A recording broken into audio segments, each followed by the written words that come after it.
Hello world, Patricia O'Connor and Frida Reba Darcy here. And today we have got a little bit going on. It is our Saturday drop and I've been kind of rearranging. I've been rearranging things. I think everybody needs a little red wagon.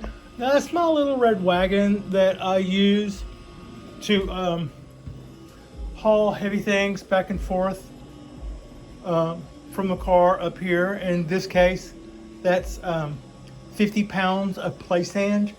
Yay, a lifetime supply of play sand to go with my lifetime supply of snow life. So today we are going to start our project with our cuttings. And what I intend to do today is to get my layers of sand and perlite in here and get that ready for the next part. And then from there, we'll leave the next part for tomorrow.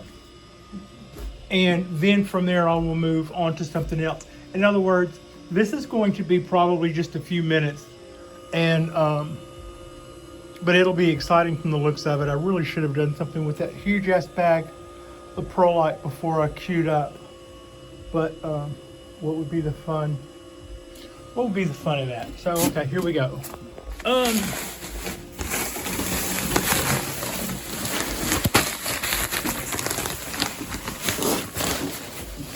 So let's see, we're not getting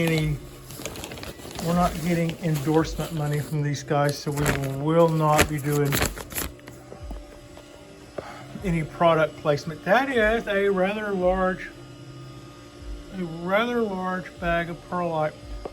What is perlite? Well, it's I want to say substrate, but it's not really. I don't think it really is. It's not like it's soil or anything. I don't think it's right to say that it's would be substrate. Oh wait, I was going for my scissors, which are out here already. So I don't think that would be a good definition. It's something that you use for volume, to increase volume in your substrate, and it helps aerate soil. It's lighter than water, so over time and watering, it will work its way up to the top of your soil and blow out.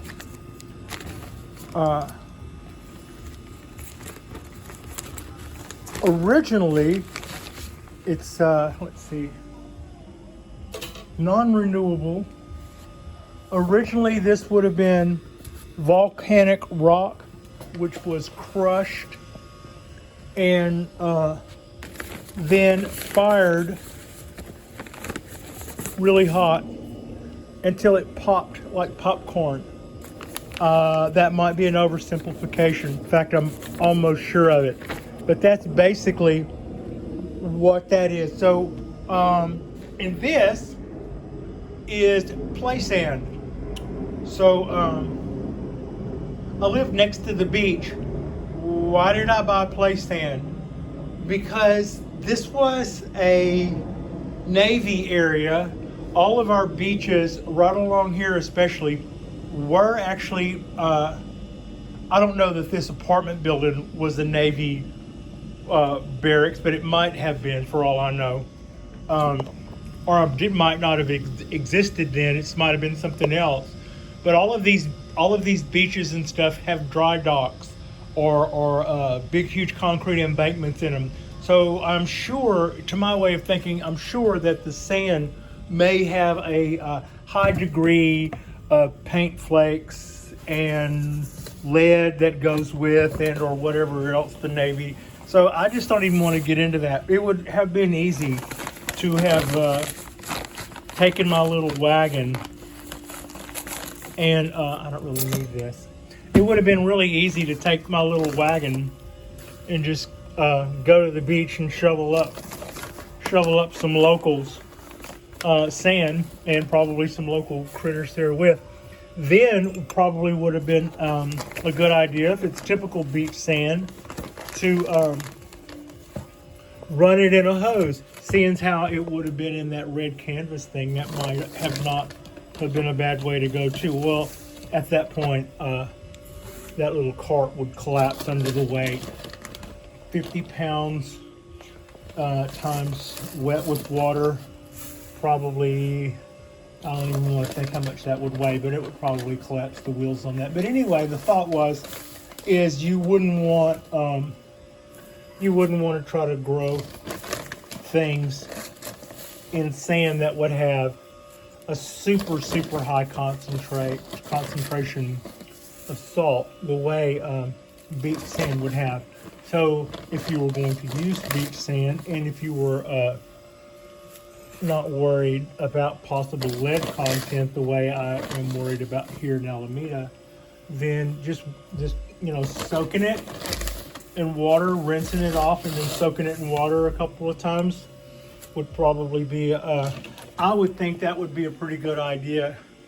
I mean, you do see a lot of things growing in beach sand, but you will typically find out that those things do have a high tolerance to salt. Some of the pines that grow, like sometimes when you're driving along the scenic highway here in California, you're just, on one side of the highway is the ocean, and on the other side of the highway is an embankment going straight up, and there'll be pines all along between you and the sand dunes. It's really kind of nice to look at, but you would assume that that stuff would probably, at the end of the day, have to deal with a high concentration of salt. So I would bet those pines that I see growing in the sand right along the sand dunes and stuff probably have a high tolerance to salt. Yeah, I don't know how I got off on that, but I would soak any sand that I got naturally, just to make sure that if anything in it, like if you also got it just on a dune somewhere or something, it could have pesticides in it, where maybe they're trying to spray back weeds or something. So I would always probably rinse that off. This is play sand, so I didn't go that route with play sand. This is supposedly good enough to go.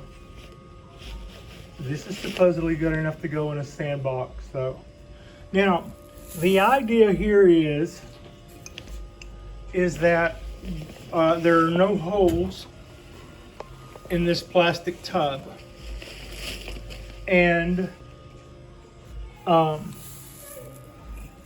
when watered, the water will work its way to the bottom, and the sand will retain the water for a long time. Then we're going to cover the sand up with this layer of perlite, and we're going to use it as what it is. It's just something for the roots to expand into. It's just dead space, basically. Hopefully it keeps bacteria down, in that it will, this layer, and it will be a layer, we're not mixing these together. The bottom layer will be wet with sand, and the upper layer will be this perlite. So hopefully the bottom layer stays wet, and then above that it doesn't get too bad. Also, I see where I kind of missed a spot, maybe two spots, and this would be the time to do something about that. Also, so far I haven't done too bad with getting sand or perlite. So far, so good. It's early yet. I'm trying to make this easy on my little RoboVac Higgins. I don't want to take out Higgins with my outdoor sports turned indoor sport shenanigans. This is kind of like one of those maybe a little too big to play in the house things, but I thought it was a little too crowded out there, and I'm sort of all elbows already. So yeah, this seemed safer.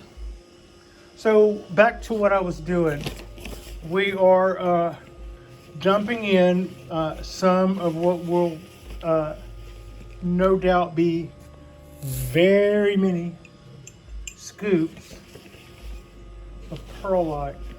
Maybe I should cut that open bigger and then use the blue bowl at some point. Right now I'm going to let the layer of perlite in the bag go down a little more before I start getting that bowl. But you can see we're already doing it. Now, this tub, I think I should be able to do 10, 10, and 10. Okay, so that'd be 20. And we would call that coastal redwoods, from the coastal redwoods in the parking lot. Then this could be 10 and 10 cherry cuttings from the same tree that I got the cherry cuttings from earlier. Those guys. There's 2 or 3 different colors of Japanese maple, and I could do another row or 2 of those and leave 1 row open for a third thing I haven't thought of yet, or do a third maple. And that's kind of my idea. Also, I have what you see here.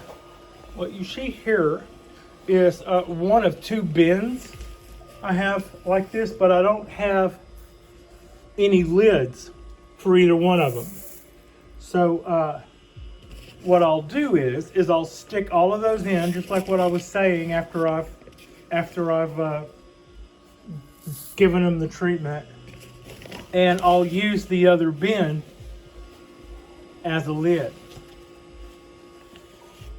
So that's kind of the idea there. Are my scissors handy? They are. All right, I'm gonna go with this guy here, and then let's step over and grab. So I'll hear my mother's voice. Where are the scissors? You're gonna cut that plastic bag? Yeah, in the drawer, but not my good scissors. And this would be not my good scissors.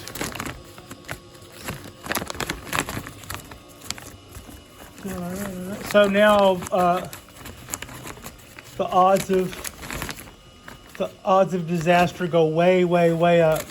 But I should be able to do this a little bit more efficiently also with this blue bowl. So let's see. Pat, are you sure you want to do that with one hand? Yeah, absolutely. Oh, you know what?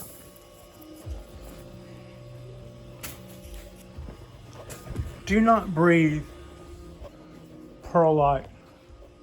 And also, I will likely have to take it a little slow because, where's your mask?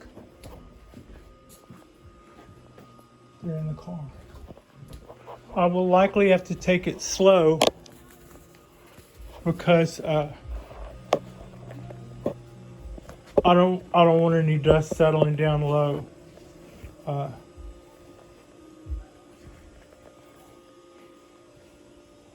Okay. All right. Mask installed. So that's how we will make sure. Also, I'm going to go slower so my baby Frida won't get any dust there. So is a little bit more efficient, I think, when it comes to spreading out our perlite.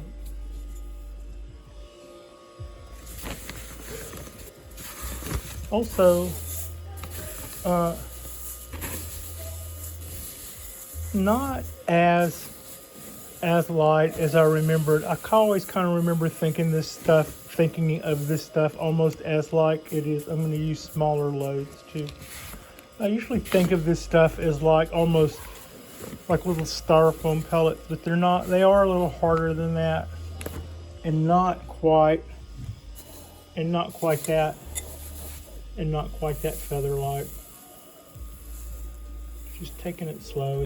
I probably could and should. You know what? Why would you not?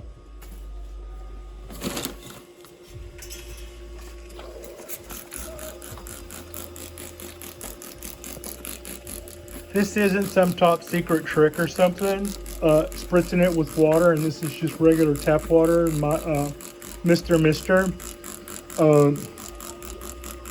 The point is that whenever I pour more stuff in here, I will be minimizing the dust that rises off of here by giving it a little spritz every few times. Let's see I'm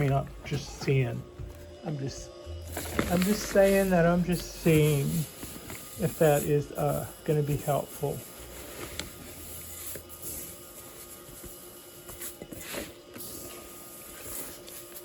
It's a really warm Saturday today, and they seem to be really enjoying the pool. It's a good day for that. It's a good holiday day.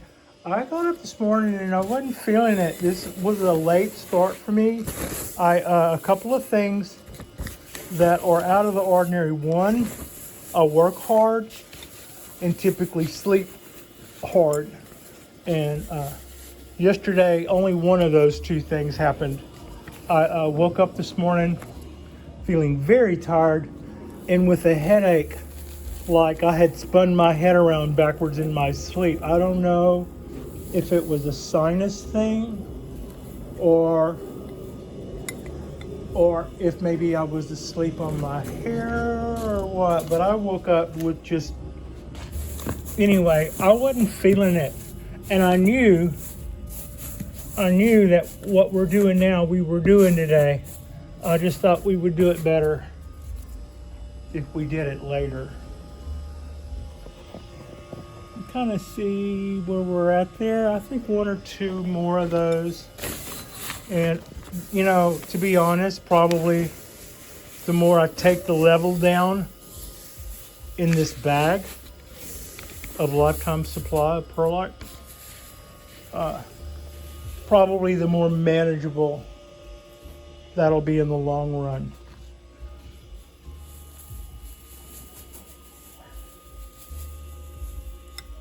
So that's going to be tomorrow's video. We'll take another step in this process, and it's not going to be part one. We do this in part two. We finish it. I'm about to park this part of it, except for the cleanup. I'm not gonna. I won't make you hang out for the cleanup. Although I'm gonna grab these pieces a bit. So Higgins, the vacuum, won't have to. I already see us running him before it's over with. But anyway, so yeah, I wasn't exactly feeling it this morning, so I took a late start. It's our in the real world of things. We have our trees to worry about, and other than that, Saturday is the day off. Like I said, I knew I was going to do this. I just thought I would probably likely do it better if we did it later. So, one more. We're going to do one more, and then I would like to pay a visit to my cork, to my cork bark oak. It's had one side facing out towards the pool for a couple of days, and I had been watching the side that's facing me do some pretty cool things, but with its back to me, the other side was a little bit of a mystery. So I wanted to turn it around, and instead of just turning it around, I thought I would bring it in, put it on the bench, and just have a little look at it and see what's going on. I'll explain more when we get over there. But as far as the beginning of our cuttings, this is the beginnings of what should be 20, 40, 60 or so, maybe. We don't have to deplete the world of its cuttings or something. If it looks like those are weird numbers or hard numbers, we won't worry. We won't sweat it too bad. But the better the numbers, the better the odds, the better the chances of us getting some rooted trees out of that. And last time when I tried to just do some cuttings with real hardwood cuttings, I didn't really do anything special. I just did some cuttings at what I thought would be maybe an okay length, and then I made sure I kept them moist and kept them in some peat moss and a little vermiculite and a little boon mix. And they almost, I saw where a couple of them rooted, but it looked to me like the roots were very fine, and I got the impression that maybe they rooted a very little bit very early on, and the first day that it got hot, they probably kicked the bucket, because I felt like I had probably been watering them with high hopes for quite a while without there being anybody at home. And that's what I had figured out when it came to the other little, I had a little milk carton with cuttings in it right there. And these are about the same. The difference this time is we will be using some rooting hormone. We will be peeling back the bark a little bit. We will be giving a little bit more thought to the size of the cuttings. I think probably part of the failure was, and it is something that's kind of like, you see people who are really good at cuttings, and a lot of times they start with little pieces, and you think, wow, I would almost rather start with a little something that would look closer to a real plant when it roots. But that ends up being more to maintain than a starting root system can sustain. So your idea looks like a good one until it uses up all the resources that you clipped with it, and then it died. And that's what it looked like happened to my little cherry cuttings there. So the difference is here, we're going to use the sand in the bottom, which will retain water longer. So then they'll be standing up in the perlite, which if they start running roots, they can, I will not be poking those down all the way to the bottom of the sand. They will just be able to have the bottom of the cut, or the bottom of the chop, will be able to maintain moisture by making contact with the sand. And then hopefully they will run roots through the perlite, and when they get going, we'll move them from there to something that is cooler. So, something else. This is our Corcus, and as you are well aware, we've been doing our cutting of some of our secondary and I'm showing you all these little branches that are branching off 2 by 2. And those are all, a direct result of what we've been doing this spring and summer. And it is really rewarding to see. So I'm going to back up because we're in wide mode. I'm going to back up. But I think we should be able to start seeing that from here we're going to have some nice branches and some nice motion, probably coming all the way out to maybe here. And then this top part, it'll get more ramified and kind of blend in to the second row and to the third row. And then as that all fills in, and then we've got this whole balance thing on this side. This is all. So when this really gets going, that should be beautiful. A little light through here, but it should start filling out from this bottom limb, or the middle limb actually, all the way up to the top. And then hopefully we'll have some nice action going all the way across the top there and into an apex. And that's kind of the idea. And it's really fun to start seeing it. Also, I was supposed to grab my scissors on my way over here. All right. Okay. So,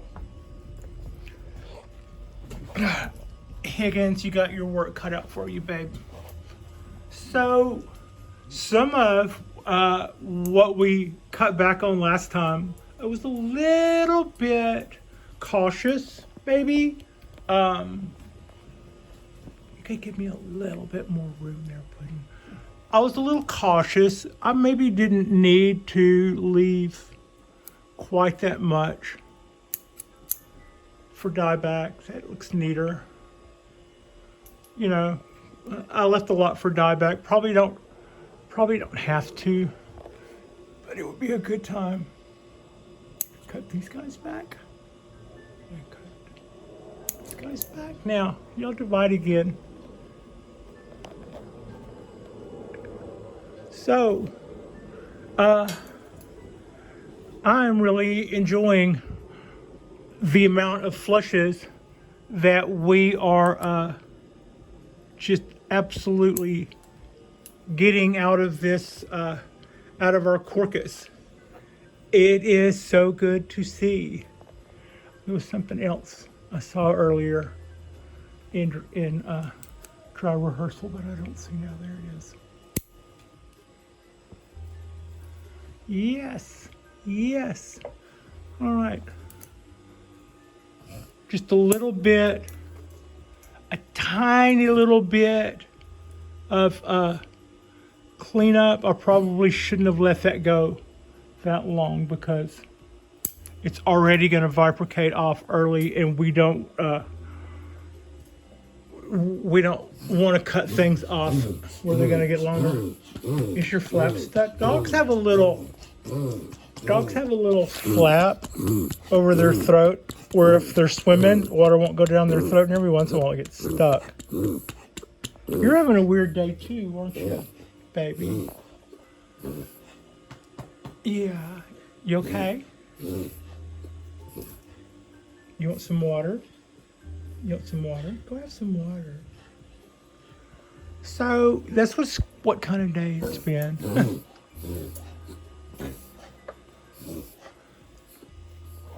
Oh.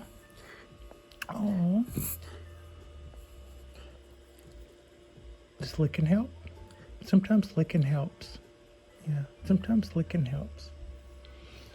Okay.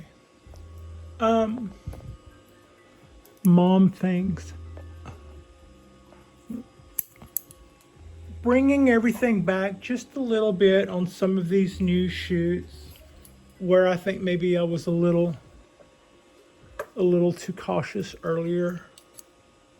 That's not going to do anything, we can lose that.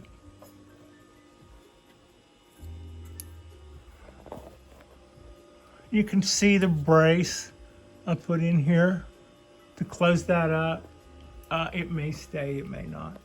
Also, this is starting to do really nice things, or we could chop this back to here and let it slowly grow more out, but we're starting to get the back bud, so I'm fine with that just the way it was. This time last year I was wondering if this elbow was ever going to produce anything, and since then I had learned a few more tricks about